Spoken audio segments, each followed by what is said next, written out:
Is religious belief rational? Or does Richard Swinburne not have any idea what that word means? Find out next.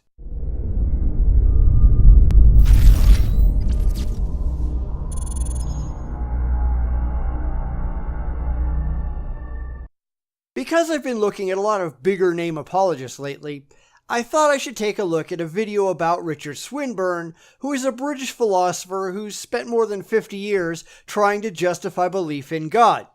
And frankly, I think he's failed, which is no surprise, when he doesn't know how language works. So let's look at this interview on a channel called Capturing Christianity and see why all of these so-called arguments are inherently irrational.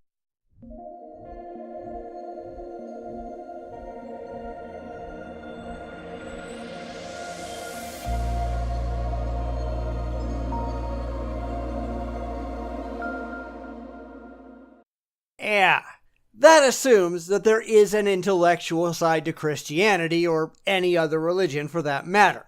And again, I'm not trying to insult the religious really, but as we keep seeing time and time again, religion isn't about intellect, it's about emotion. People feel good believing these things, therefore they believe things without proper rational justification, and because they didn't rationalize their way into these beliefs, it is difficult, if not impossible, to leave them through rational means.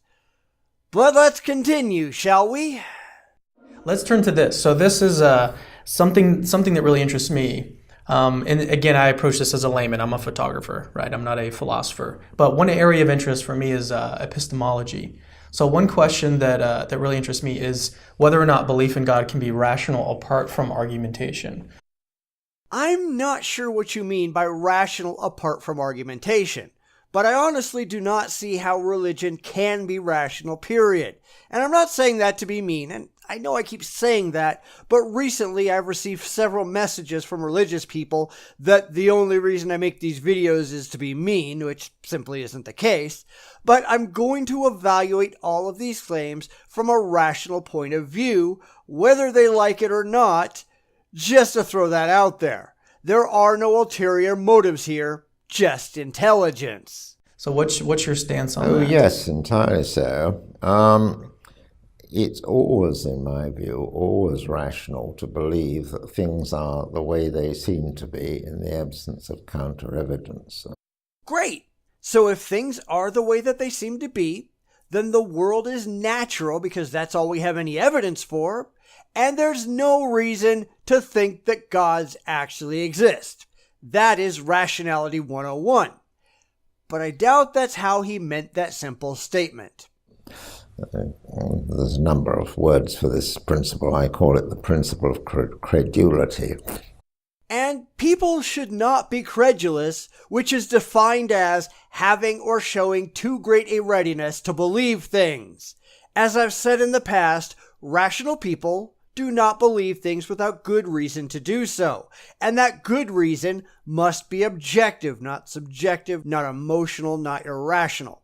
If we are evaluating a claim about the real world, that claim must meet the standards of proof for everything else in the real world. You can't just say, well, you're going to lower your standards of evidence for this claim because it would make you feel really, really good if it were true. In fact, I'd argue that for those cases where your own emotional desires might impact your evaluation, you ought to demand even more evidence to support it than for claims that are not swayed by your feelings. That is to say, the rational person is the credulous person, the person who believes everything in the absence of counter-evidence. Totally wrong, because you can just make up any claim that you want, and it's not rational to believe it just because it can't be proven to be false. You should believe only what can be proven to be true. As is no surprise, Richard Swinburne has no idea what rational means. You're right to believe that you're sitting in a chair interviewing me. You don't need an argument for that. It's so obvious. Obvious in the sense that you have direct, defensible, objective evidence that you can sit in a chair and talk to someone. But is it obvious that you can interview anyone?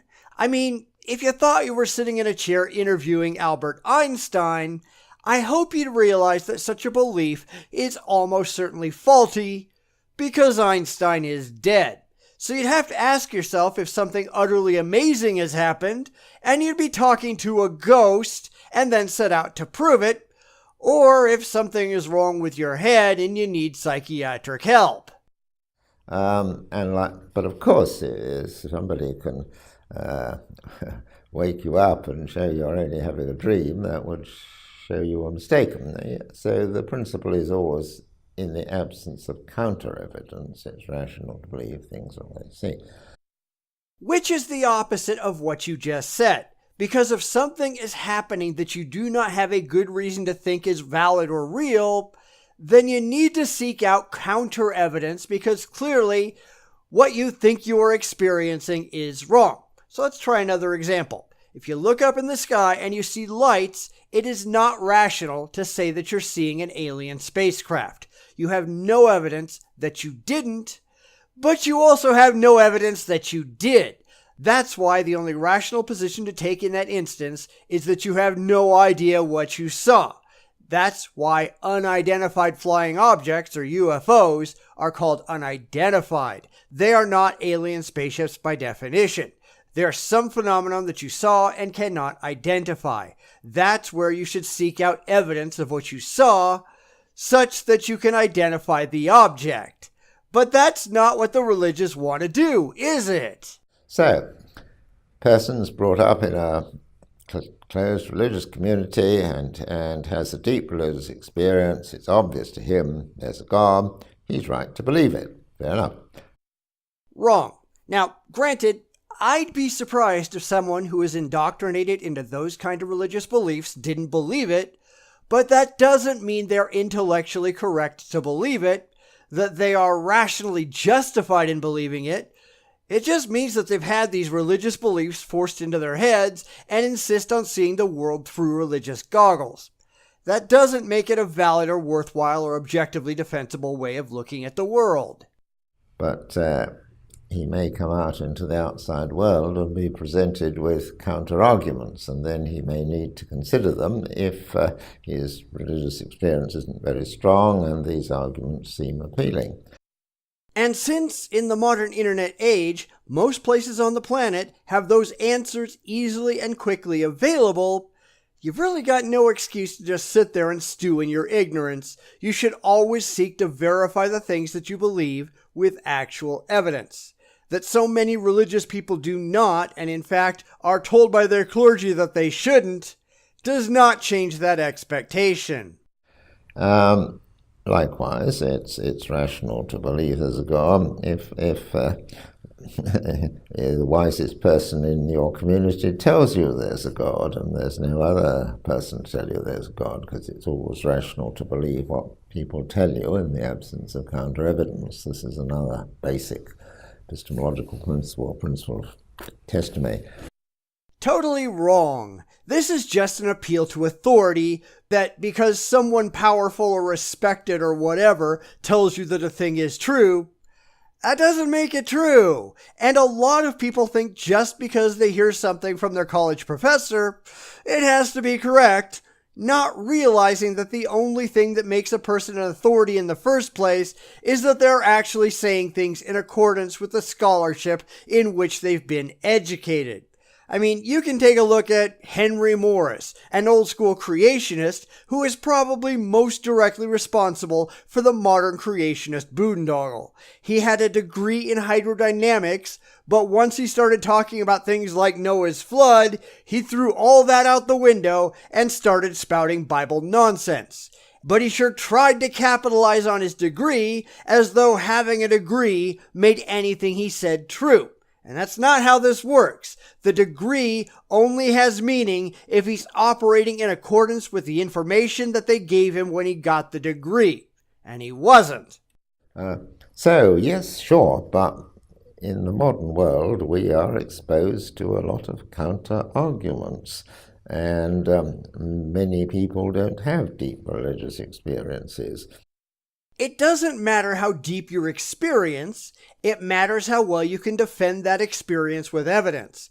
And this is where religious experiences tend to go completely sideways. People will have experiences that they cannot explain, but because of individual or societal indoctrination, they will come to believe that their experience had some religious meaning without being able to draw any kind of direct causal link between the religion and the experience.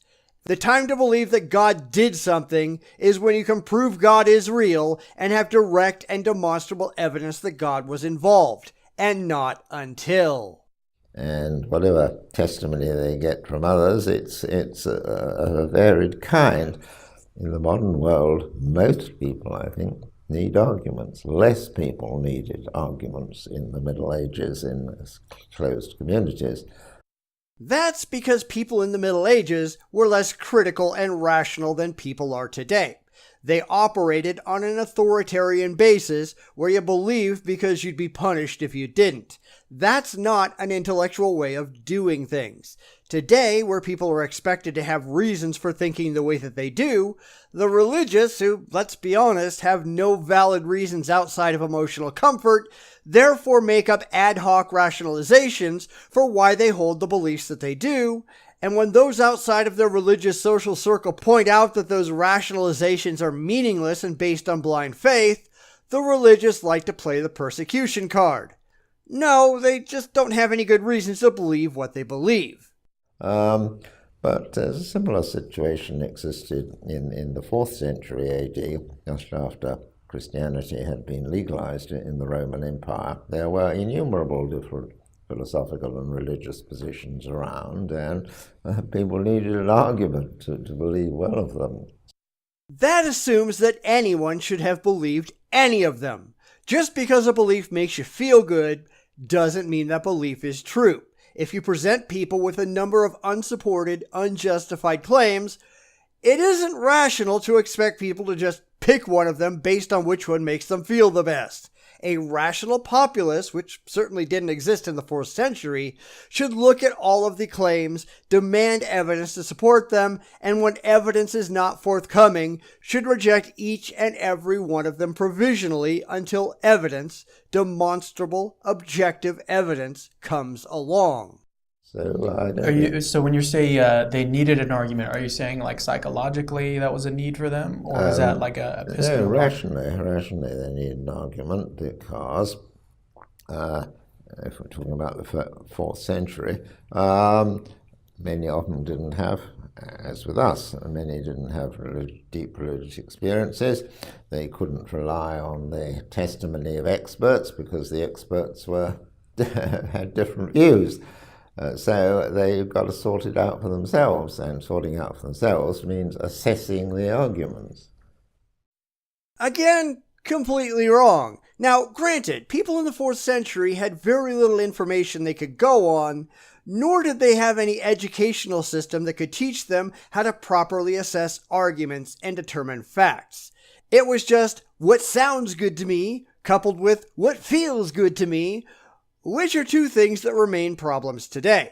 Then, like now, the amount of intellectual thought that most people were willing to put into the religious beliefs was effectively zero. They might look at ad hoc rationalizations that make emotional appeals for why they should buy into this load of religious bullshit over that load of religious bullshit over there, but very few were or are willing to see if any of the religious bullshit is true objectively, or if it's all just bullshit.